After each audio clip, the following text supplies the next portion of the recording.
ஒரு அடர்ந்த காட்டோட எல்லையில இருக்கிற ஒரு சின்ன குடிசை வீட்டுல சிச்சு காக்காவும் அவளுடைய புள்ளையான 22 வயசான பன்னோ காக்காவும் வாழ்ந்துகிட்டு இருந்தாங்க.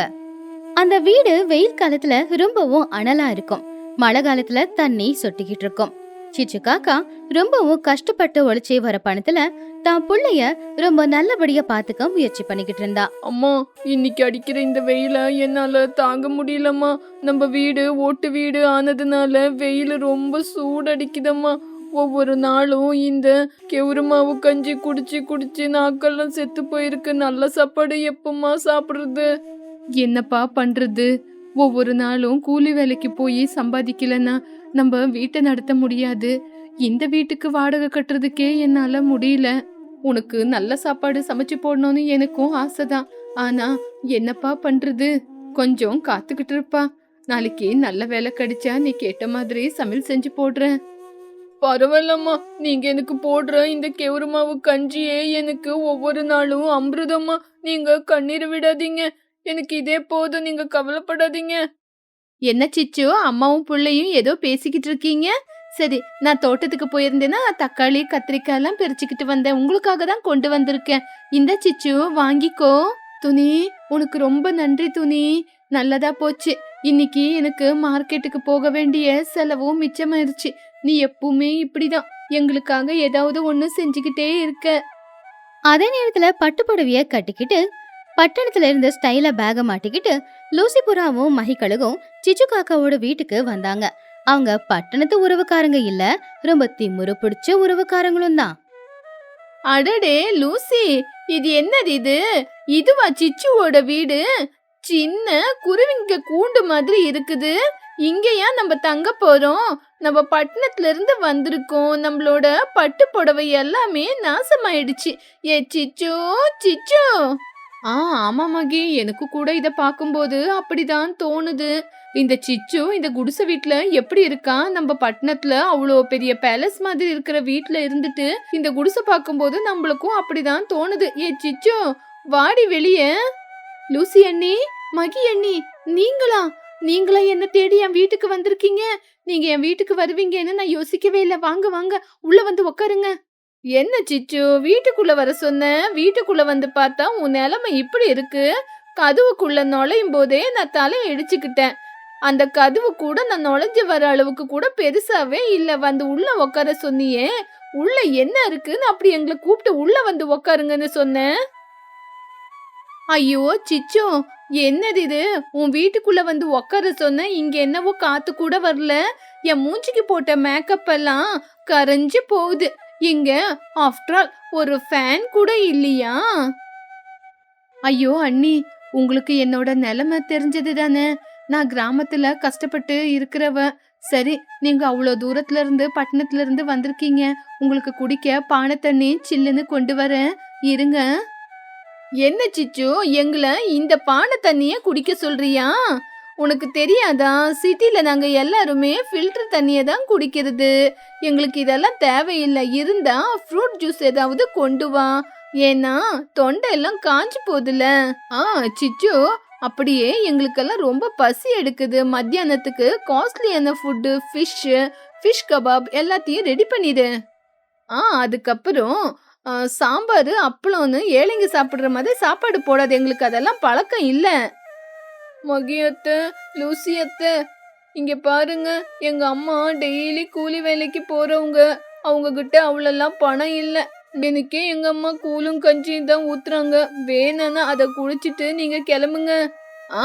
என்ன சிச்சு, 22 வயசுல உன் பையன் என்னென்ன பேசுறான்னு பாத்தியா? வீட்டுக்கு வந்தவங்களுக்கு எப்படி பேசணும், எப்படி மரியாதை கொடுக்கணும்னு உன் பையனுக்கு கத்து கொடுக்கலையா?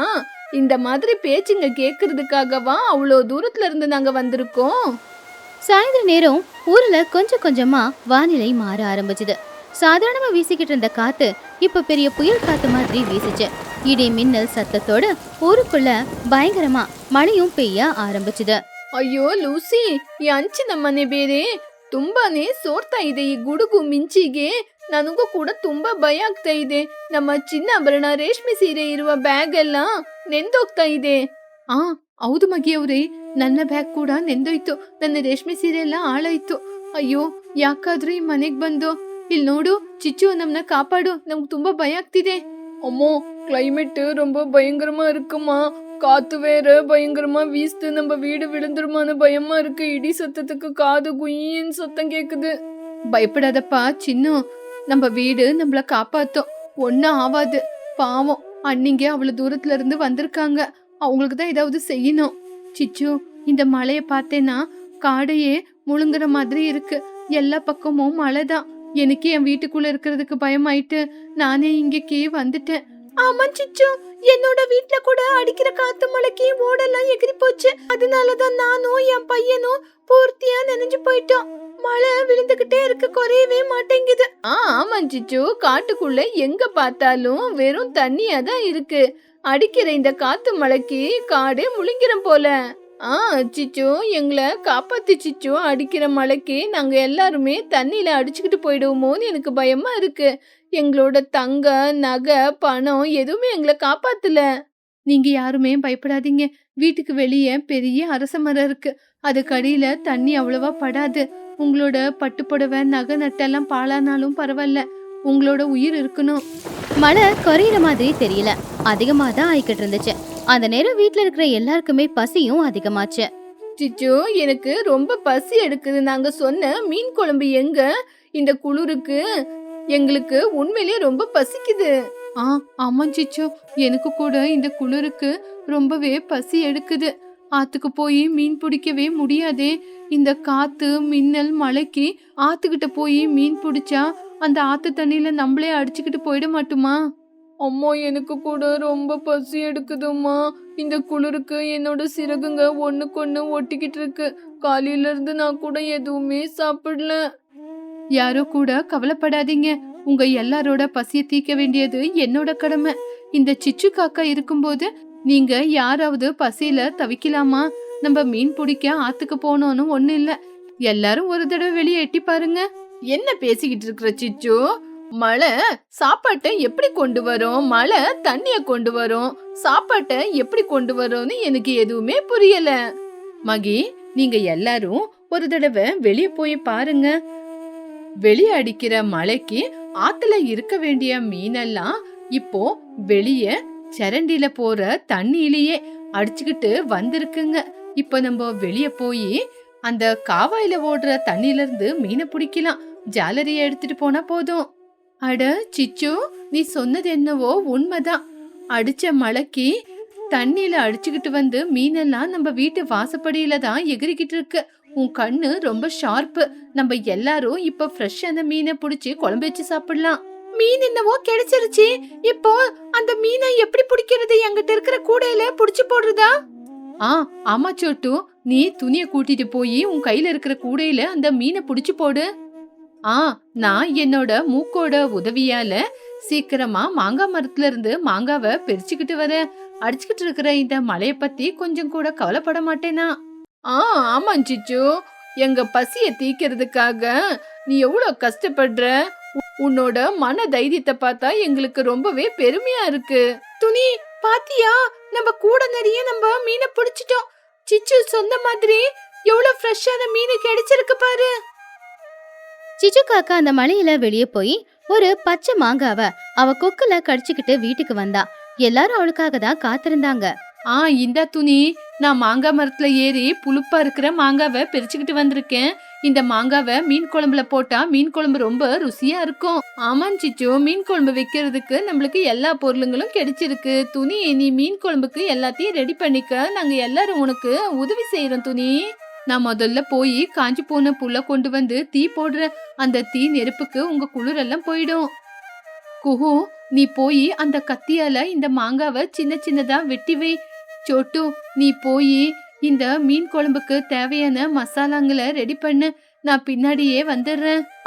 ஆமா துணி, நான் போய் நல்லா கமகமான நல்ல காரசாரமான மசாலாவை ரெடி பண்ற. அந்த காரத்துக்கு நம்ம குளிரெல்லாம் பறந்து போயிடணும்.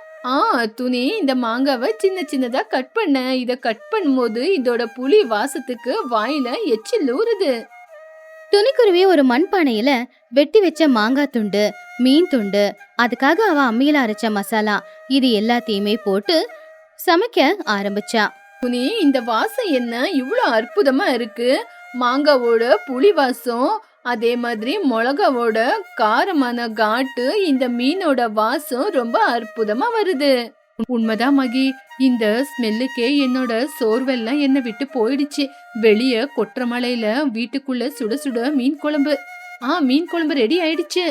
எல்லாரும் வாழை இலை போட்டுக்கிட்டு உக்காருங்க, நான் எல்லாருக்கும் சுட சுட பரிமாறுறேன். அம்மா, இந்த மீன் குழம்பு வாயில வச்ச உடனே மீன் கரைஞ்சு போகுது. அந்த மாங்காய் புளிப்புக்கு மீன் குழம்பு அற்புதமா இருக்கு.